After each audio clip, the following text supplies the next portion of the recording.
Good morning, everyone. Uh, First of all, I would like to thank all the organizers for giving me this opportunity to be with all of you and discuss about this topic, which I feel is extremely important for not only all the students who are watching today, but all of us, because it has a huge impact on our life. So, uh, you know, all of us as young people, when you think of young people, what they really want in life is they want to achieve their full potential. They want to realize the full potential of their talents and skills, and they want to handle the stressors and challenges of everyday life in an effective manner, and they want to achieve something in life so that they can be productive and they can be a efficient person in their family, in their society, in their community, as well as be an asset to the nation. Digital technologies are definitely an important resource, or are an important set of tools which helps to achieve these dreams and goals that we have in our life. Especially during the COVID-19 pandemic, digital technologies have taken a huge role in educating young people, because all the traditional classrooms are closed for we don't know for what duration of time. So I feel digital technologies have a great role to play in educating young people, especially in the crisis of coronavirus pandemic. But I'm afraid that digital technologies are like a two-edged sword, double-edged sword. And if you don't use it in a right manner, it can also have negative impact not only on your mental health, but also on your physical health.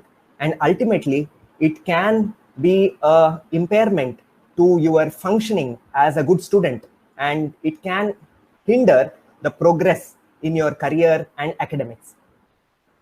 I'm pretty sure everybody must relate to these three images that I have put up here. Especially the young people here, looking at these images on your phone or on your laptop, it's like a nightmare. That itself suggests how digital technologies have pervaded every aspect of our life. You would be surprised. A survey was done recently, and they looked into what is the average amount of screen time that teenagers are engaging with their devices, like a phone or a tablet or a laptop. You would be surprised that an average teenager spends somewhere like 7 to 8 hours, to be precise, 7 hours 22 minutes a day. Do you know how much that amounts to eventually? It comes to 50 hours a week, and 200 hours a month, and 2,400 hours a year. My friends, 2,400 years, it's almost like nearly 1/3 of the time that you have in a full year.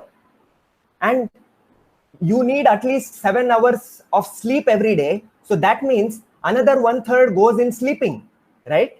And which is absolutely essential. Sleep is extremely crucial for the mental health and physical health of young people. So you cannot really compromise on that. So you are only left with, maybe 2,400 years in a year to be productive. So it takes a huge chunk when somebody, when something is taking such a large amount of your precious life, 1/3 of the time in a year, then definitely you will have to utilize that time in a very efficient manner. You should be in charge of that time, and you should not become enslaved to the digital technologies, which will definitely lead to misuse of that time, and ultimately will lead to a lot of negative impact on your health as well as your careers. And definitely spending so much time on your screens can lead to a lot of addictive behaviors. At so many points throughout our life, we have felt sometimes chained to our devices. We cannot really sit in a calm manner if we don't have our device nearby. and it just imprisons us, and it just snatches away so many wonderful things that you can do or you can achieve because you are spending that time on screens. First of all, we have to realize that if you are not paying for the product, then you are the product.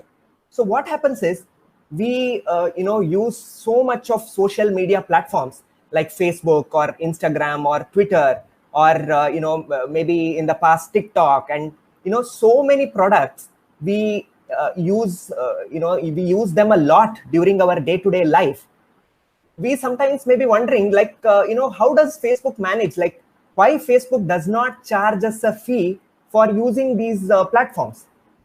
Because Mark Zuckerberg, who is the founder of Facebook, is probably the richest, is one of the richest persons alive on this earth, probably one of the youngest persons to be the among the top 10 richest in the world. So how did he do it? He definitely does it by selling advertisements, right? And what these technology giants do is, they are selling your attention to the highest bidder. They are selling your attention to the advertisers. In fact, all the time that you spend on your screen, like for example, how much time you spend watching an image on the on the phone screen, or how much time you spend on a particular website, how much time do you spend looking at a product in Amazon or Flipkart. All these things, they monitor and scrutinize each and every aspect of the time spent on screen, on phones and devices, and they feed all that information into machine learning algorithms and artificial intelligence algorithms. Basically, these are algorithms which can predict a person's behavior based on the big data that you provide to those platforms. So what happens is, they monitor everything that you do on TikTok or everything you do on Facebook, and they feed it to machine learning algorithms, and that will give Facebook or give Twitter or give Instagram certain predictions. Like for example, what is the political ideology of this person, or what are the kind of products he may be interested in, what are the kind of videos he may be interested to watch in. So basically, if you spend more time watching the latest phone by OnePlus, then the next day Facebook will have an advertisement of OnePlus phone, the latest OnePlus phone, on the Facebook timeline. So my friends, you have to realize that your attention, your precious attention and time is being manipulated and being used to basically sell you as a product to advertisers. So if these technology giants are making so much money out of your time, out of the time that you're spending on devices, definitely a whole industry is then trying to chain you to your devices. In fact, if you Google that how can I build a great online product, one of the books that will come up in the Google search is something known as Hooked. Okay, and the book Hooked claims how to build habit forming products. That is, there is a big science, or there is a big stream of science, or there is a big stream of researchers and psychologists who are working on how to build certain products, like like a social media platform or like a app which can get you to get hooked to your device. And as you know, all the content that is shown on social media, or all the content that that is available on smartphone applications, are very addictive in nature, right? There is not much of a difference between addiction to substances such as alcohol or substance or nicotine or cannabis, and addiction to social media. If you look at the neurobiology of it, the same neurobiological changes happen when you use social media content excessively. So lot of people, lot of researchers are just working on how to build a product, how to make it very attractive to you, how to design the icons, how to design the whole user interface, so that you come back again and again to use these platforms. So they just don't want you to keep your phone away. So unless you realize the addictive potential of these digital technologies, and how the technology giants who develop these technologies are basically behind to get you hooked onto these devices, you will definitely not understand what kind of impact it can have on you. I have spoken to many young people who feel, they always have this fear of missing out on something, incredible, right? Something known as FOMO. In fact, it was added to the Oxford Dictionary somewhere in 2013 or 14, FOMO, or fear of missing out. So basically, even when you are trying to sleep, your mind is on, what nice things may be put on Instagram or Facebook by your friends. So you are always bothered about what's that interesting thing going on in the devices. So, it just doesn't let you be relaxed and calm. And you always have this urge, or you always have this kind of a craving to check your devices, so that you don't miss out on something, very interesting that can come up on TikTok or Instagram. Another problem that, all of us, and especially young people, face these days is they have, invariably they have a smartphone. Most of you have a laptop or a tablet, and they have to manage traditional learning also, right? And these devices, like a phone or a laptop, is always craving your attention when you are trying to read your textbooks, or when you are trying to read another book, any sort of book. So you always end up doing multitasking. That is, you try to use your phone, you try to probably do some work on the laptop also simultaneously, and you are trying to read something in your textbook also. But if you look at how your brain works, cognitive scientists and neuroscientists have done research on this, and they have come to a conclusion that our brain is not that efficient when we do multitasking, right? Sometimes we feel proud about ourselves, and we sometimes boast with our friends, or we boast to our family that I can manage 10 things at a time. I can listen to music, at the same time I can be reading, at the same time I will be posting something on Instagram and replying to my friend on WhatsApp. Sometimes we pride on the fact that we spend time multitasking. But cognitive science and neuroscience has shown that if you engage in multitasking, your efficiency comes down drastically, right? So, and also, if you engage in multitasking for a significant duration of time, it can put a lot of strain on your mental health. You may feel exhausted, you may feel burnt out, you may feel numb, emotionally numb at the end of the period of using a lot of devices and doing a lot of things simultaneously. Our brain is designed to do single tasking. That is, you pay full attention and focus on one thing that you're doing. So if you're listening to music, you should be probably paying a lot of attention to the music and the rhythm and the all the instruments that are being used and the lyrics that are there in the music, so that you get the full benefits of listening to music. Or if you are focusing your attention on your textbook, then definitely you should pay attention to what are the concepts that are there in the textbook. So if you divide your attention into too many things, then multitasking can be a problem for for being effective in life. So multitasking is a myth. Always say yes to single tasking. Focus your attention on one single task. And another thing is, more and more young people engage in watching internet pornography on their devices. So we have to, many times what happens is we feel ashamed as parents or as teachers. We feel ashamed to talk about this hard truth, that all youngsters are facing.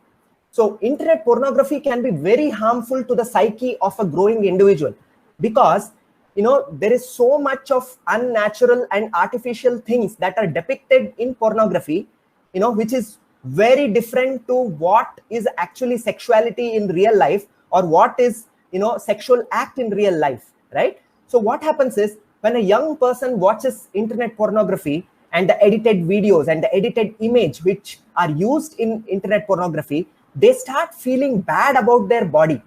They feel, sometimes ashamed. They feel guilty of their body, how they look, okay? And, I have seen teenagers who tell that, when I look in the mirror, I feel I'm very ugly, just because they get influenced by all this on the internet. Also, they get, very deviant thoughts about sexuality, and they get very abnormal thoughts about what sexual act is, or, what normal sex looks like. So internet pornography can damage the psyche of young people, and we have to educate more and more young people so that they are empowered to, keep away from the harms of internet pornography. Also, gaming, internet gaming is a huge multi-billion-dollar industry. And, anybody who has played a game, be it PUBG or Dota or whatever, whatever is the craze that, that is going around in current times, they can definitely get you hooked to, those gaming platforms. So the games are designed in such a way that you end up spending a lot of time, playing those games, and definitely it impairs the, the efficiency of that individual. I have seen so many young people who fight with their family, because their family did not recharge their internet so that they can play PUBG, right? So I have seen young people who end up, closing their rooms all throughout the day and sitting isolated in a room. They don't leave their homes. In fact, I have seen some young people who have not gone out of their homes for a few months or years because they are so hooked to, gaming. So I would strongly urge my friends, don't play with your life. If you are engaging in gaming and internet gaming indiscriminately, that can be a big hurdle to a productive and to a satisfied life. Also, you have to be careful that, social media feeds you so much fake news, okay? Especially, during the COVID-19 pandemic, we have seen that, various social media handles dole out, misinformation, and disinformation, and change public opinion, right? You may have heard about the rise of measles in, America a few years back, 2-3 years back, because anti-vaxxers, people who are against vaccinations, they started social media campaigns, on Facebook and Twitter and Instagram, and they somehow changed the public mindset to such a way that young parents started, keeping their children away from life-saving vaccinations. That led to the resurgence of measles in a developed country like United States of America.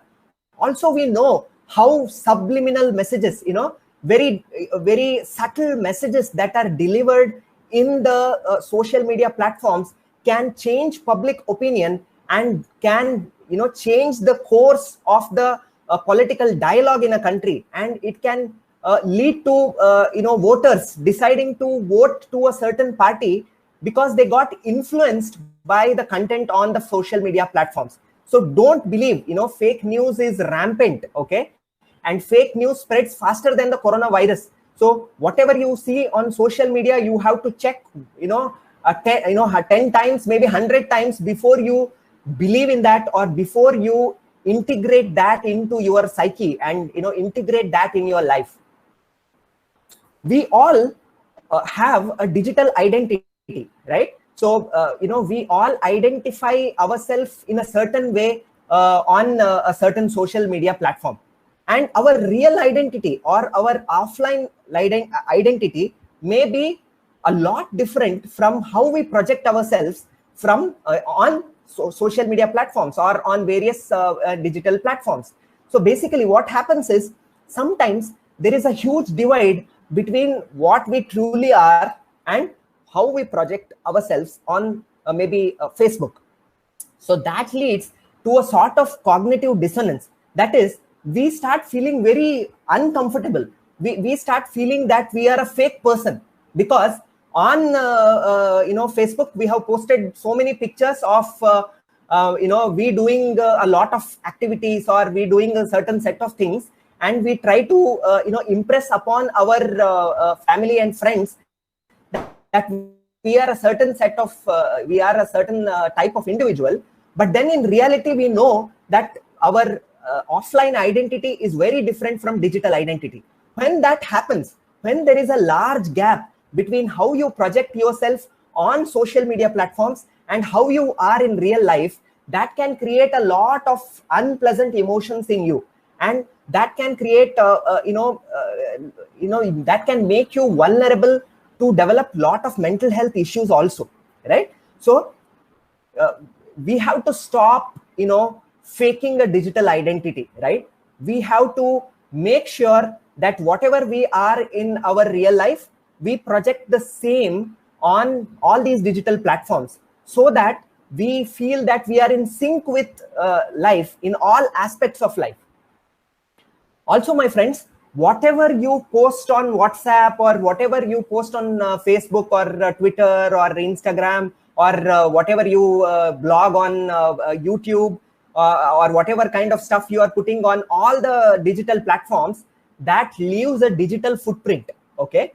And whatever you have uploaded, or whatever information you have posted in any of these platforms, people say that they cannot be destroyed at all, right? Anybody can find out what you have posted in your social media platform, or anybody can find out what are your views by reading your blogs or by looking at your YouTube videos. So it is extremely important that you remember that think twice before you engage in any sort of digital activity, because 10 years down the line or 20 years down the line, when when you grow up and when you have evolved as an individual, you should not look back at these posts, or you should not look back at the content that you have posted and maybe regret about it, that okay, my God, why did I do such a thing, or why did I post such a thing, right? So you have to be very careful about your digital trail or your digital footprint.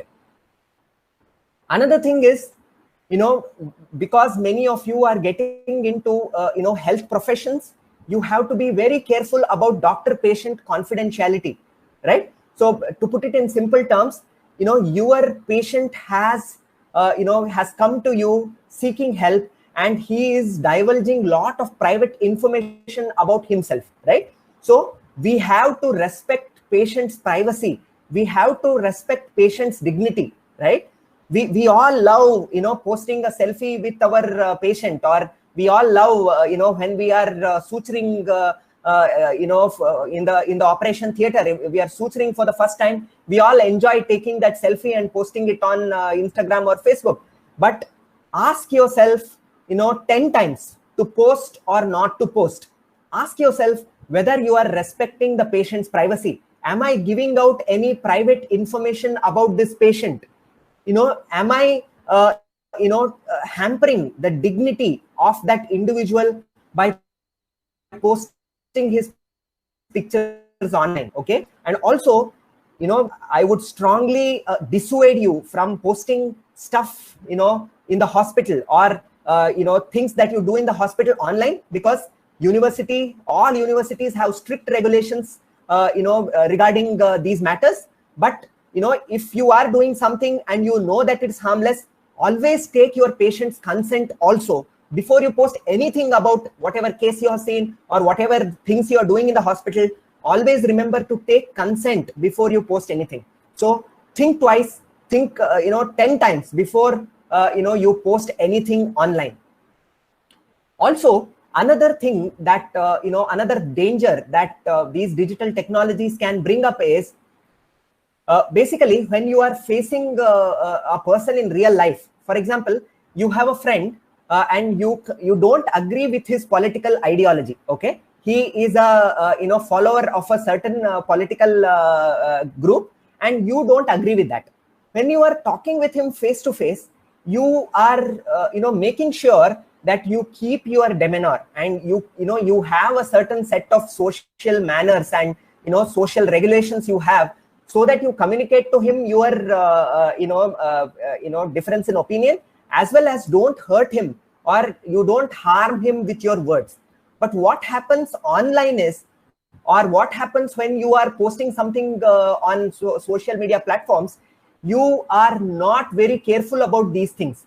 So technology sometimes dehumanizes communication, right? So whatever communication, whatever face-to-face communication we have, it has lot of human aspects to it. But when you are communicating with someone on WhatsApp, or when you are communicating through a direct message on Instagram, you are not really aware of the implications that it can have when you are messaging someone a certain thing, or when you're posting something online. So what happens is, it leads to a lot of cyberbullying. Okay, sometimes we don't realize that we have become a cyberbully. I was really taken aback when recently, you all know about the celebrity suicide that happened. And after the celebrity suicide, many of us started abusing and started telling very bad things about a person who we felt that is the reason for the celebrity suicide. So just give it a thought, just keep think about it, take a moment and think about it. Don't you think you are becoming a cyber bully by telling all these bad things to that person who may or may not be the reason for the celebrity suicide? So we, all of us, nobody is an exception, sometimes through our posts or sometimes through our messages, take the role of a cyber bully. So we have to be very careful when we are gossiping online, when we are spreading rumors online, when we are giving any threats, when we are name calling. If you have to be very careful that you're not harassing someone. Don't be mean with your words. Don't tell lies online, right? Don't insult someone. So you have to be very careful about these things, because we may think that it is just a message or it is just a post, it won't really harm. But we have seen time and again that individuals who are at the receiving end of this kind of a cyberbullying, they experience lot of mental health issues. It has a big negative impact on the psychological health of recipients of such cyberbullying. So all this that I have said so far, comes at at a cost, on your mental health. There are so many studies. Okay, there was a recent study, is screen time associated with anxiety or depression in young people, which was done in United Kingdom, and it showed that people who spend a lot of time, especially people who spend 6 hours, 7 hours on their screens, they are more likely to have symptoms of anxiety or depression. In the Time magazine recently, there was an article which told young people who spend 7 hours or more a day on screens are more than twice as likely to be diagnosed with depression or anxiety than those who use screens for an hour a day. It was published in Preventive Medicine Reports. So there is research now. In fact, even in our university, me and one of my residents, we did a study and we published it in the International Journal of Social Psychiatry, Facebook addiction and loneliness in postgraduate students of a university in southern India. And we found that nearly 25% of our sample of postgraduate students described something which looked like Facebook addiction. They were addicted to Facebook. And we also found that people who were more addicted to Facebook, they felt more lonely, right? Because when we use the word social media, it is a misnomer actually. We become anti-social when we use social media to a large extent. When we use social media platforms excessively, we don't really become social. We don't get socially connected. We get virtually connected, but it is a false illusion that is created in your head that we have friends and we have social network. But what exactly happens is, people who are addicted to these social media platforms feel more lonely, they feel more anxious, and they feel more depressed. Okay, so you have to keep in mind that all these platforms that you are using, they have a mental health implication. They can really impair your psychological health. So how to be in control of these digital technologies? First of all, you have to tackle stress that you will face invariably during your college life, right? Stress, nobody on earth can say that he or she doesn't face stress in their life, right? And definitely college life and academic life is stressful at times. So if you can manage your stress in an efficient manner, you will not feel the need to have an escape in the form of using phone or watching a YouTube video or binging on Netflix, right? So what can you do to manage your stress? First is, whenever you feel stressed, take a deep breath, okay? Take few deep breaths, okay? And when you are taking few deep breaths, pay full attention to how the air is going in when you are inhaling and how the air is going out when you are exhaling, right? Also, you can engage in meditation, right? There are very easy ways by which you can imbibe principles of meditation, such as mindfulness meditation. You can read up about mindfulness meditation, where you focus on your breathing, you try to be in the present moment as much as possible, you increase the awareness of your thoughts so that you can manage and deal with your thoughts and emotions in an efficient manner. Also, exercise or spending some time in activities such as jogging or other aerobic exercises or swimming or playing a sport or yoga can definitely keep your mental health in top notch. There is no doubt that exercise is as good as meditation. If you are not a person who is very willing to sit and meditate, you can go and jog for 10 to 15 minutes every day in the beginning, and maybe increase it to few times in a week, right?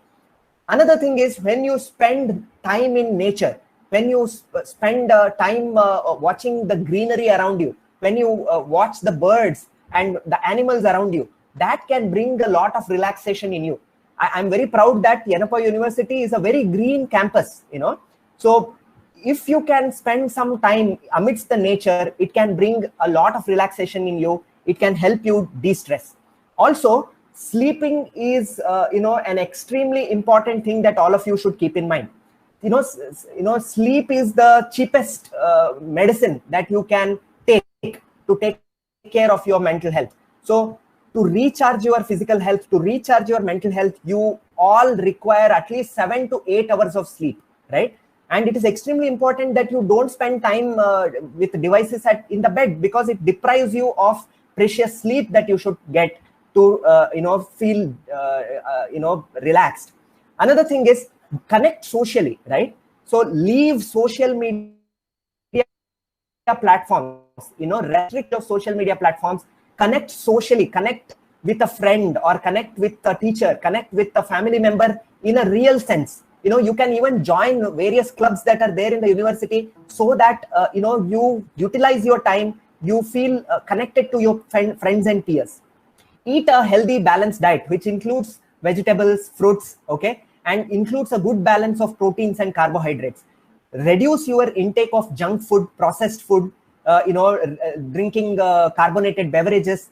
Don't waste your money. Don't spoil your health by spending a lot of money on junk food and processed foods. Also, reduce your intake of caffeine to manage your stress. Another thing is to feel good about yourself. When do we get stressed? Is when we are not really doing something about the aims and objectives that we have in our life. So every day, make a list of things, have smart goals, have specific, measurable, achievable, realistic and tangible goals. Make a list of priorities that you have in life and try to achieve them in time. That itself can reduce your stress like anything. So by using all these techniques, you can manage your stress levels. Another thing is, whenever you are trying to reach out to your phone, when you are trying to lift your phone, ask these important and pertinent questions. What for? What for am I picking up my phone? What is the purpose of picking up my phone? What is the priority in my life at this point of time? It is 7 a.m. in the morning. What should be my priority? My priority should be go and take bath. Do a meditation, probably do some exercise. That should be the priority at 7 a.m.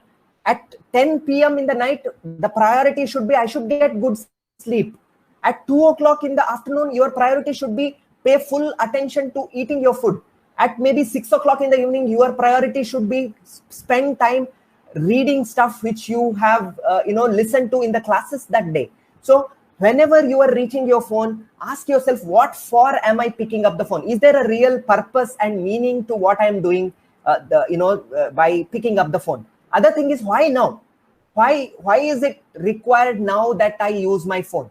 Do I have a strong substantiation to pick up my phone right now?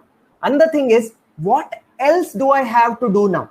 What else can I do so that I utilize my time in a meaningful way, right? So maybe in a particular time of the day, maybe listening to music is something which is meaningful to you. If that is the case, listen to music for a certain duration of time, but have a varied array of activities throughout the day. Don't waste your time only on a single thing, like spending time on social media, or spending time gaming, or spending time watching some movies, right? So ask these questions: what for, why now, what else, right? Another thing is, limit the interruptions that you may have from your phones and devices. So basically, technology giants have designed these push notifications, okay? These notifications keep grabbing your attention. It makes sure that you don't leave your phones and devices away. It's like a magnet that attracts you towards your phones. So what you can do is limit interruptions by disabling push notifications. Every phone has this feature where you can limit or restrict or even stop push notifications altogether, so that you are in charge of, you decide when do you want to pick up your phone and check Instagram, or when do you want to pick up your phone and check Twitter. And it is not Twitter which decides when you use that platform. Or also WhatsApp has pervaded our lives or like anything. You just check on your phones. Every phone has this feature. You just check how much time you spend using WhatsApp. I'm pretty sure all of us spend 4 or 5 hours of our day on WhatsApp these days.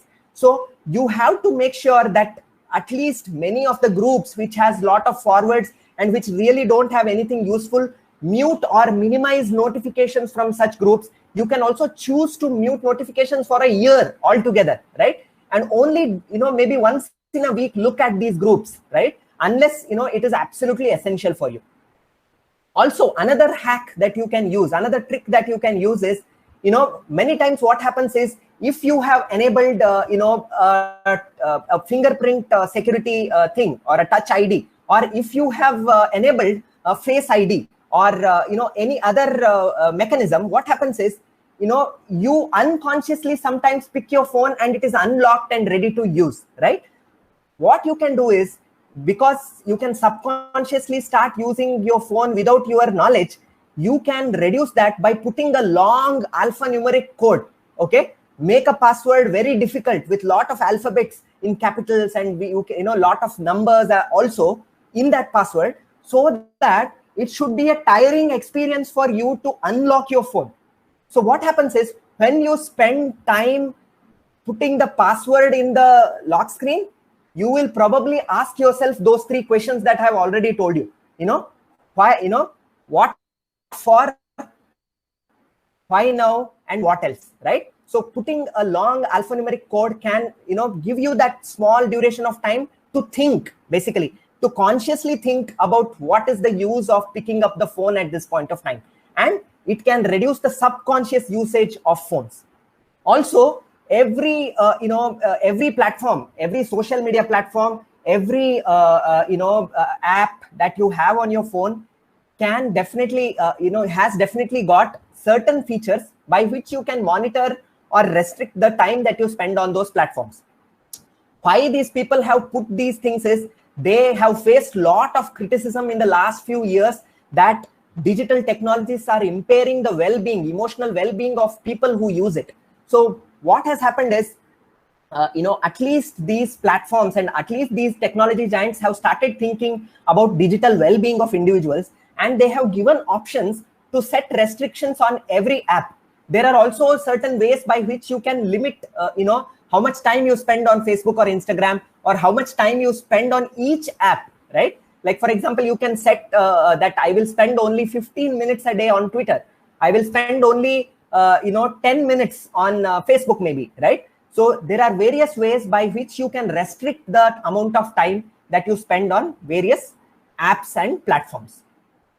Another thing is, as I already told, sleep is crucial for physical health as well as mental health of every individual. So make sure that you don't have your phone in your bed.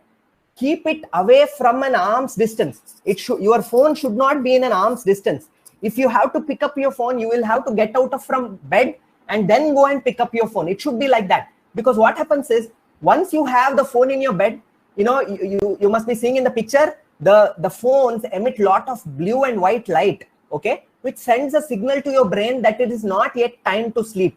The secretion of the melatonin hormone is reduced when you have a device or you have a screen in front of your eyes on bed, right? So that delays the onset of sleep. And once there is a delay in the onset of sleep, what happens is it disrupts your sleep cycle, and it eventually will have long-term impact on your physical and mental health. So make sure that you keep the phone away from the bed, at least an arm's distance from the bed, so that only when it is absolutely essential, you go and use the phone. Otherwise, you don't touch the phone all throughout the night and you have an uninterrupted sleep. Also, have something known as a digital detox, okay? You may have heard about detox centers, you may have heard about celebrities going to a detox center to get rid of the cocaine addiction that they have or the cannabis addiction that they have, right? But all of us, it's crucial that all of us think about a digital detox these days. So what is a digital detox is basically, these apps and these devices, they give so much of a dopamine pleasure surge, okay? Dopamine is a neurotransmitter in your brain, which is released when you do something which you consider as pleasurable, okay? For example, if you eat a nice jalebi prepared by your mother, or you drink nice coffee, hot coffee prepared by your mom in the morning, when you drink it, it gives a certain, it releases a certain amount of dopamine, which gives you the sense of pleasure, right? But what happens is, when you use social media platforms, or the way the games or the way the apps are designed, you are being given dopamine surges every few minutes, okay? So they make sure, like, if it is a game, they give you a medal, or they give you leaderboard points, so that you feel that surge of dopamine and you feel that surge of pleasure. We are so used to these pleasure sensations that we start seeking more and more of that pleasure, and we get hooked to our devices. So at least once in a day, or at least few hours in a day, or at least one day in a week, think that you will take a digital detox where you will not touch your phone for a significant duration of the time throughout the day, right?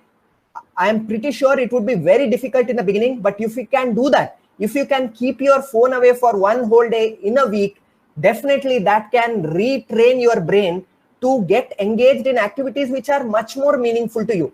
For example, we have all lost the art of doing nothing. For example, how many of you feel uncomfortable sitting doing nothing at home?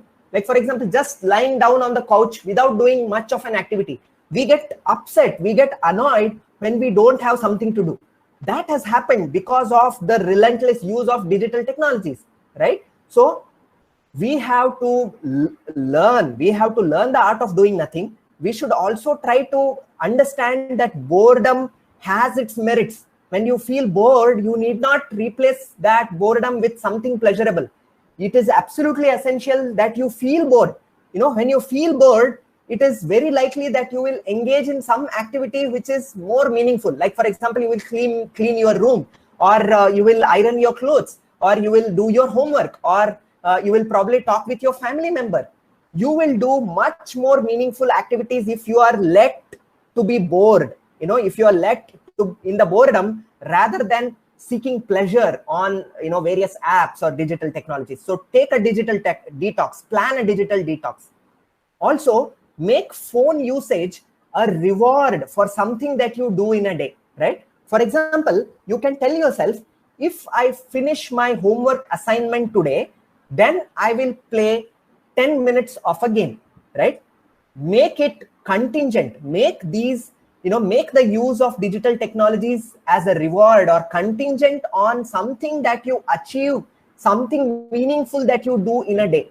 Gift yourself with the privilege of using WhatsApp, or gift yourself with the privilege of looking at a particular blog at the end of doing something meaningful that day, right? When you make it as a reward towards something, then you probably will become more effective, and you will probably engage in much more meaningful activities. I already alluded to this fact in the beginning that online technologies or e-learning is becoming the future of education, right?